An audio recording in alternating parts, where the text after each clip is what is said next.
बिस्मिल्लाहिर्रहमानिर्रहीम, अस्सलाम वालेकुम। मैं हूं करामत मुगल और मेरे साथ हैं ईसा नकवी। नकवी साहब, इलेक्शंस का माहौल बनना शुरू हो गया है। पीटीआई ने बहुत ज़बरदस्त ऑनलाइन जलसा किया है। पीपल्स पार्टी भी कहीं ना कहीं मैदान में मौजूद है, लेकिन वो कहाँ हैं जिन्होंने कहा था कि हम चौथी मरतबा वज़ीर-ए-आज़म बनेंगे? वो मैदान में नहीं आए, अभी तक ड्राइंग रूम्स में क्यों बैठे हुए हैं?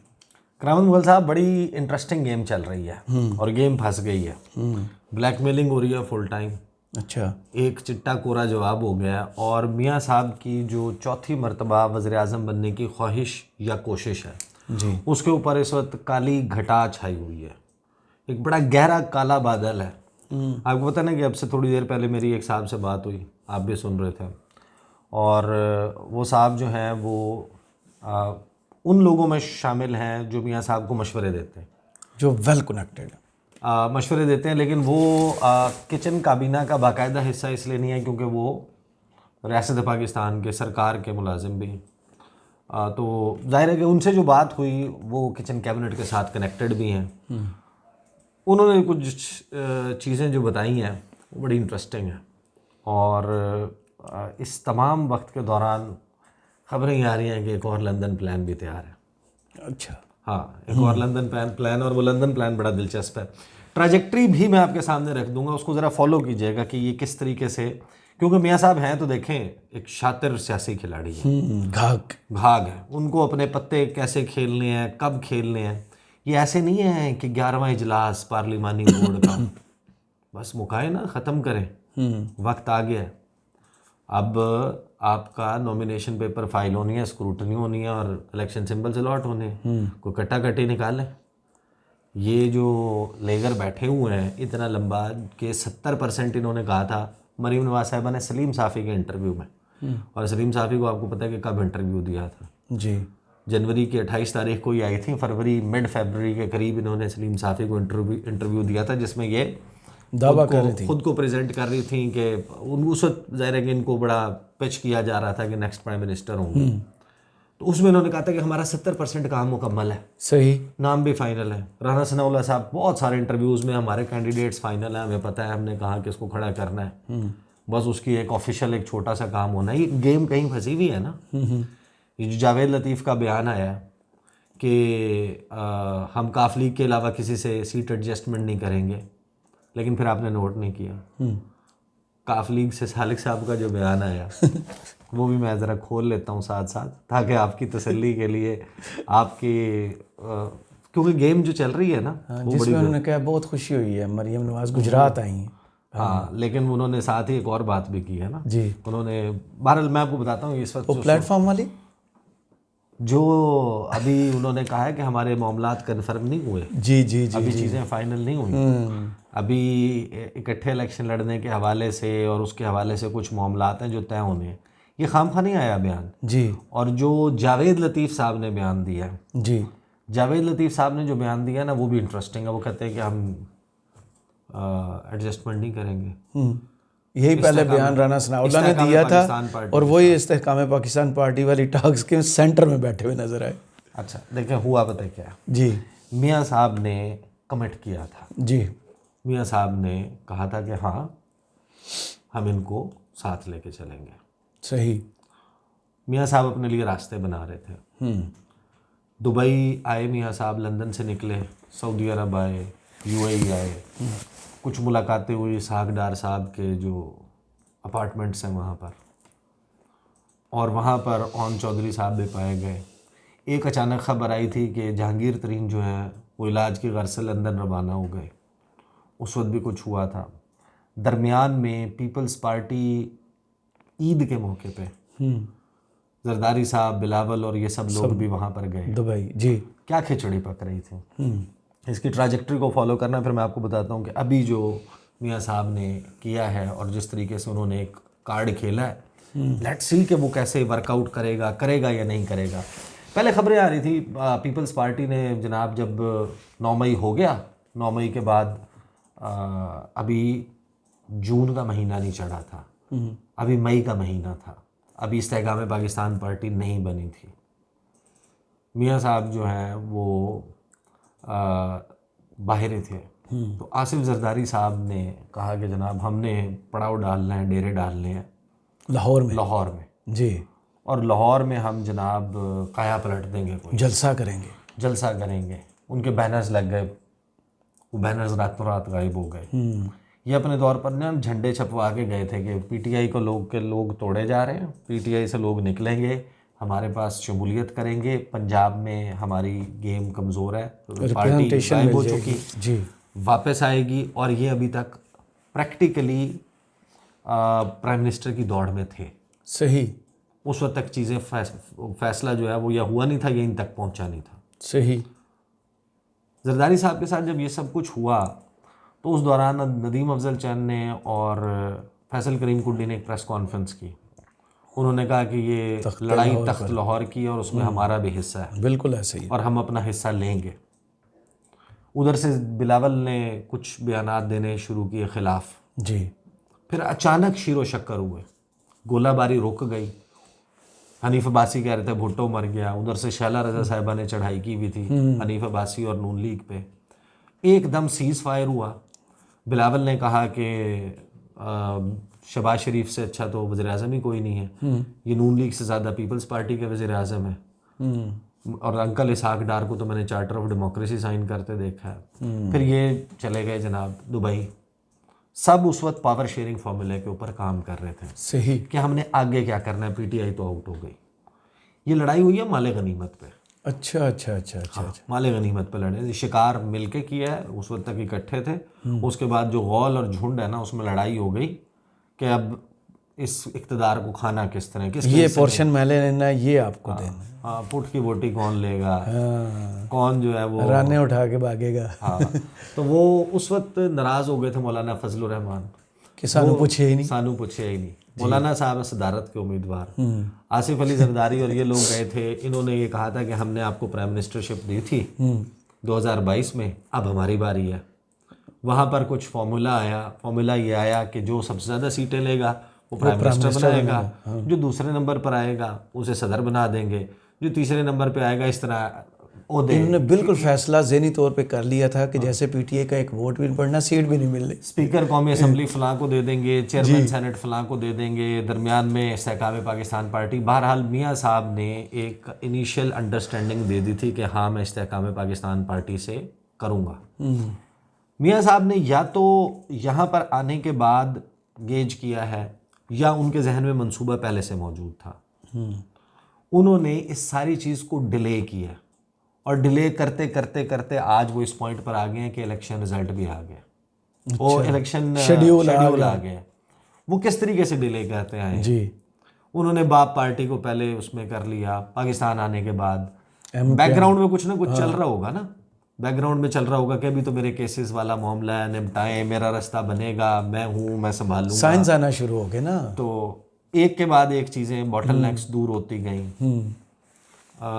MQM को भी साथ मिला लिया, काफ लीग की तरफ चले गए, GDA साथ है, बाप पार्टी साथ आ गई, मौलाना फजलुर रहमान तो है ही साथ, वो वैसे वो तो ऑलरेडी बास्केट में ही है। वहाँ बस के कंडक्टर है, कंडक्टर नहीं होता वो जो मजीद सवारियों को भी इकट्ठा करता है। तो वो सारा कुछ भी चल रहा था। लेकिन मियाँ साहब ने इस्तेहकाम पाकिस्तान पार्टी, ये जो कहानियाँ सुनाते हैं ना कि हम तो सीरियस ही नहीं है, हम तो चाहते ही नहीं है, तो भैया आपने कमेटी क्यों बनाई थी? अयाज सादिक की रिहाइश गाह के ऊपर क्यों मुलाकातें शुरू हुई थी? कोई इसकी दलील, कोई वजह है? 2 मुलाकातें, शहबाज शरीफ की अपनी मुलाकात हुई। अगर आपने ये काम करना ही नहीं था तो आपने इन मुज़ाकरात की कमेटी क्यों बनाई है? जो जावेद लतीफ़ गला फाड़ के फेफड़ों का पूरा जोर लगा के गुफ्तगू फरमा रहे हैं और दीगर लोग जो गुफ्तगू फरमा रहे हैं कि हमने तो इस्तेहकाम पाकिस्तान पार्टी फलां फलां फलां, ये जवाब देना इस बात का कि वहाँ पर क्यों ये सर जोड़ के बैठे हुए थे। देखिए मियाँ साहब से ना इन्होंने कुर्बानियाँ मांगी हैं और ढेर सारी कुर्बानियाँ मांगी हैं। अब मुझे बताएं, अगर अलीम खान लाहौर से लड़ेंगे जी, ओन चौधरी लाहौर से लड़ेंगे, ओन चौधरी का भाई लाहौर से लड़ेगा, हुमायूं अख्तर खान जो कि अपने बेपनाह पैसे और वसाइल के साथ पूरी की पूरी पेप्सी दाखिल हो गई। इस्तेहकाम पाकिस्तान जो है पार्टी को ज्वाइन कर चुके हैं हाँ, और वो वहाँ पर ढेर सारा पैसा भी लगाएंगे। उनका तो हल्का बनेगा ख्वाजा साद रफ़ीक वाला, जी, डिफेंस वाला। कुर्बानियों के ऊपर, यानी कुर्बानी दर कुर्बानी आ रही है। फिर दरमियान में भाईजान एक जो शोशा छोड़ा था वो बिला वजह नहीं छोड़ा था फैसल वावड़ा ने। हम न्यूज़ के प्रोग्राम में गुफ्तगू करते हुए उन्होंने कहा था कि अलीम खान जो है ना वो बड़ी ज़बरदस्त कारोबारी शख्सियत है, वो मिट्टी में हाथ डालते हैं सोना बन जाती है। तो जो शख्स इतना बेहतर तरीके से कारोबार चला सकता हो, सोचें वो सूबा कैसा चलाएगा। अब अलीम खान से भी बड़ी पुरानी सोसाइटी थोड़ी बनानी है। बहुत से लोगों की पुरानी कमिटमेंट्स हैं अलीम खान से जी। और अलीम खान को आपको वैसे भी अंडर एस्टिमेट नहीं करना चाहिए। ये जो हिस्सा मांग रहे हैं नून लीग से कि हम अपने प्लेटफॉर्म से लड़ेंगे और वो ऐसा ग्रुप बन जाएगा कि मियाँ साहब को ऐसे करेंगे तो जनाब चाबी लगाएंगे, तो मियाँ साहब को जो है कि भाई अदम एतमाद का वोट आ जाए, जो इलेक्ट करना है प्राइम मिनिस्टर को उसका मामला आ जाए, बजट पास कराने का आ जाए, कोई अहम कानून साजी आ जाए, सेनेट के इलेक्शंस भी आने हैं, कोई भी ऐसी चीज़ आ जाए तो फिर कैसे ये सब कुछ करेंगे? सही मुमकिन नहीं है। मियाँ साहब ने ये सब भांप लिया, वो पंजाब देने पे राज़ी नहीं है। अब जो उनकी किचन कैबिनेट के लोग हैं ना वो ये चैमगोइयाँ कर रहे हैं मुख्तलिफ महफिलों में बैठ के, वो बहुत ज़्यादा बढ़ा चढ़ा कर भी शायद इसको बयान कर रहे हैं। वो ये कह रहे हैं कि मियाँ साहब डट गए। किस चीज़ पर? कि मियाँ साहब ने कहा है कि मैं कुछ हो जाए पंजाब नहीं दूंगा, अगर मेरे से पंजाब मांगते हैं। अब ये नहीं ख्याली पुलाव एक अपनी दुनिया है ना कि पंजाब जैसे है मेरे पास, अगर मेरे से ये पंजाब मांगते हैं कि पंजाब इससे काम को देना है तो फिर मुझे मरकज़ भी ना दे। तो चुन्नी बाबू आप मेरा गरूर मांग रहे हैं। तो वो कहते हैं कि मुझे जो है फिर मैं मरकज़ भी नहीं लेता। हाँ। मियाँ साहब ने अब आके ये काम किया इलेक्शन शेड्यूल आने के बाद। मियाँ साहब को बहुत अच्छे तरीके से अंदाज़ा है इस बात का कि जो है पंजाब नहीं कि 9 मई के बाद जी पीटीआई और इमरान खान के साथ अब मुखासमत, दुश्मनी और दुश्मनी ज़ाती दुश्मनी में उस हद तक तब्दील हो चुकी है कि इमरान खान का तो कोई चांस नहीं है। सही। पीपल्स पार्टी के पास कैंडिडेट नहीं है तो हम ही हम हैं, अल्टीमेट चॉइस। तो वो कहते हैं कि शायद मैं इस पोजीशन में हूँ कि जब सब कुछ हो गया ना, मुझे बताएंगे ही जावेद लतीफ़ कि इस्तेकाम पाकिस्तान पार्टी हमारे से सीट एडजस्टमेंट जो हम नहीं करेंगे, ये जो बातें अब नून लीग के लोग करने लगे हैं। इन्होंने 15 और 16 दिसंबर की जो रात थी 11 बजे इलेक्शन शेड्यूल आने से पहले ऐसी कोई बात ज़बान पे क्यों नहीं लाई? क्यों कमेटियां बना के लिस्टें एक्सचेंज हो रही थी? सीटों पर बात हो रही थी, इतनी सुबाई इतनी नेशनल की होंगी जी, वो इस वजह से हो रही थी कि मियाँ साहब टाइम लगा रहे थे। अच्छा, एंगेज रखा उन्हें, एंगेज रखा है साथ साथ। और उन्होंने कहा कि अब आ गया इलेक्शन शेड्यूल, अब काजी फाइज ईसा ने भी वो दे के एक ऐसी पोजीशन ले ली है, अब इलेक्शन का शेड्यूल भी आ गया, अब इंटरनेशनली जो है वो सारे लोग इंतज़ार कर रहे हैं 8 फरवरी का। मियाँ साहब अब कहते हैं कि भाई जो उनके इनर सर्कल के लोग हैं वो अब प्राइवेट महफिलों में ये बता रहे हैं। मियाँ साहब ने कह दिया कि पंजाब नहीं देते तो फिर वफाक भी नहीं चाहिए, मेरे तो केसेस फारिग हो गए, मैं जा रहा हूँ वापस लंदन। संभालो, कर लें फिर आपने संभाल लें। उसके ऊपर मियाँ साहब जो लॉजिक और जो चीज़ें वो कहते हैं मुझे चाहिए एक स्ट्रॉन्ग गवर्नमेंट, मुझे चाहिए मेजॉरिटी, सिंपल मेजॉरिटी हर सूरत में, और इत्तेहादी मिला के 2/3 सही, बड़ी आइन साजी का इख्तियार होना चाहिए। 18वीं तरमीम को रोल बैक करने की बातें हैं। और मियाँ साहब कुछ प्लान्स और कुछ चीज़ें जो उनको बताई गई हैं, गाइड की गई हैं, कुछ उनकी अपनी वो है कि इंडिया के साथ भी मामला ठीक करने हैं, पीसफुल नेबरहुड होनी चाहिए जो होनी चाहिए, और मईशत के लिए फ़लाँ इदारा भी बेचना है और फ़लाँ इदारा भी बेचना है, और आधे अखराजात पे मुलाजमीन पे टोका फेरना। ये फैक्टर बहुत ख़तरनाक है। और उसके अलावा ये बहुत सख्त फैसला है जी। उसके अलावा मईशत के लिए पेंशन जो पेंशन है उसके बारे में भी एक मंसूबा बन रहा है जो मुलाजमीन को मिलता है। सरकारी मुलाजमीन पहले बेचारे रुलते हैं, जो पेंशन है उसके लिए भी एक ब्रॉडर कंटोर्स मौजूद है, थॉट मौजूद है, लेकिन ये वो सारे स्टेप्स हैं। मियाँ साहब को FBR तोड़ना है। अच्छा, FBR को ख़त्म करके नया टैक्स का निज़ाम लाना है। जो लोग जिन्होंने ज़िंदगी में एक भी मरतबा टैक्स नहीं दिया, उनको टैक्स नेट में लाना है। अब ये काम पॉपुलर लीडर के अलावा कोई कर नहीं सकता, और मियाँ साहब पॉपुलर है नहीं। पॉपुलर भी नहीं, यानी जिसके ऊपर लोग कहें ना कि हाँ जनाब हम पेड़ पे पत्थर बांध के घास खा के हम गुजारा करेंगे, ये फिलहाल तो खैर कोई भी किसी के लिए भी घास खाने की पोजीशन में नहीं है, नोबडी। और अभी एक कोई भी बंदा आगे फिक्स भी नहीं कर सकता। एक वो ख्वाब की सूरत में मौजूद है कि इमरान खान कहते हैं कि 200 अरब डॉलर पड़ा हुआ है, इतने हज़ार पाकिस्तानी डॉक्टर्स का, 8,000 का, और बाकियों का इतना हज़ार अरब जो है वो पड़ा हुआ है, और इतने 100 अरब उनका पड़ा हुआ है। उनको इनवाइट करेंगे, इंसाफ होगा, इंसाफ का निज़ाम होगा, लोगों को यकीन दिलाएंगे कि इस मुल्क में आपके पैसे डूबेंगे नहीं जब आप इन्वेस्ट करेंगे। अब क्वेश्चन ये है कि इमरान खान के ऊपर ओवरसीज़ पाकिस्तानीज़ तो हमने देखा है कि जान निछावर करते हैं। जब ये रोशन डिजिटल आया तो वहाँ से पैसे शैसे और ये भी आने लग गए।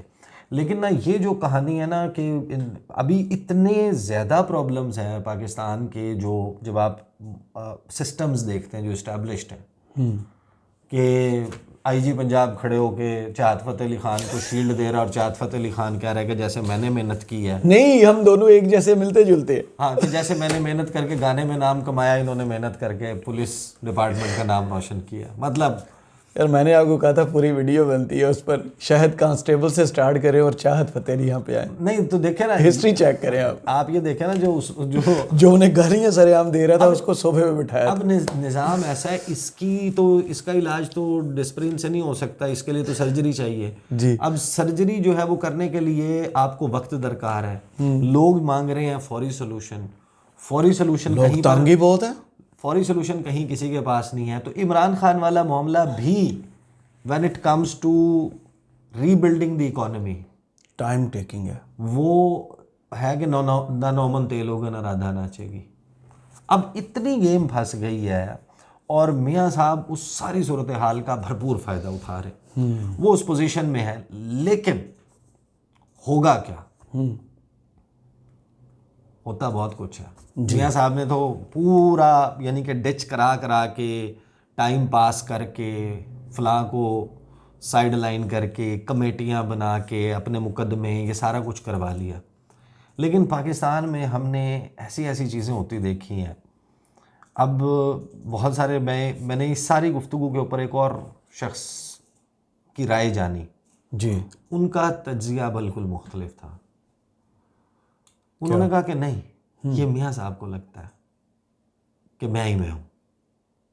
उन्होंने ये नहीं कहा कि इमरान खान की गेम बन सकती है वापस, लेकिन उन्होंने कहा कि आप एक बात बताएं कि इमरान खान जो वाज़े तौर पे पाकिस्तान की तारीख़ का सबसे पॉपुलर लीडर बन गया, नज़र आता है, जलसों में लोग थे, ऑनलाइन देखें, ट्विटर पे देखें, सर्वेस देखें, इंटरनेशनल लेवल पे देखें, तो अगर इमरान खान अडयाला जेल के एक सेल में मौजूद है और मुल्क में आइन की किताब और कानून की किताब और अदालतें होते हुए भी वो बाहर नहीं आ रहा, तो मियाँ साहब चीज़ क्या है? मियाँ साहब तो कोई पॉपुलैरिटी नहीं इंजॉय करते जितना हुअन कराए इमरान खान के और रिजेंटमेंट लोगों में है उसके जेल में होने की वजह से। मियाँ साहब को तो डालेंगे तो आधा पाकिस्तान तो वैसे ही खुश हो जाएगा। पूरा कर लें। जो PTI के लोग हैं वो तो वैसे ही हो जाएंगे। अगर वो 62% है PTI है ना, अगर वो 62 या 65% है तो वो तो खुश हो जाएंगे। तो मियाँ साहब को ये नहीं समझना चाहिए। अब उसमें एक बयान है, एक दो चीज़ें चली हैं। तो सालिक हुसैन वाला पढ़ लें, फिर ये जो मैंने मेंशन किया इसको देख लें जाके, जावेद लतीफ़ साहब क्या फरमा रहे हैं।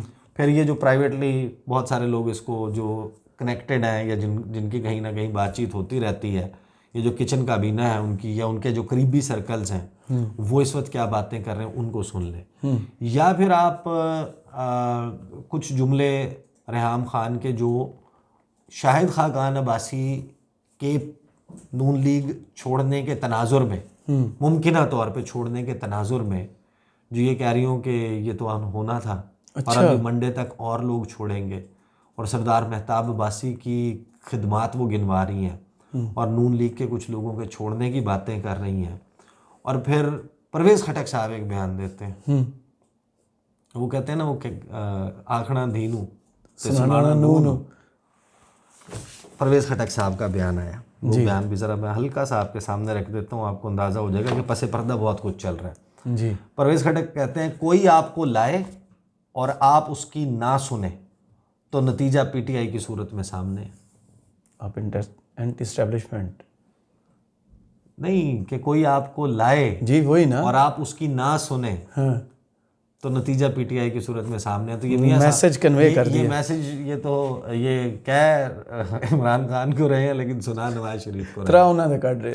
लेकिन अभी गेम फंसी हुई है। सही। लेकिन मेरी अंडरस्टैंडिंग ये है कि मियां साहब जो है ना, उनको ये नवाला जो है ना, ये निगलना पड़ेगा। अगर चबा के नहीं खा सकते तो निगलना तो पड़ेगा। सही। तो इस्तेकाम पाकिस्तान पार्टी, बहरहाल अभी गेम चल रही है और मियां साहब ने कह दिया ठीक है मैं रूट के लंदन चला जाऊंगा, हाय, मुझे नहीं चाहिए ऐसा इक़्तिदार जिसमें पंजाब ना हो। सही।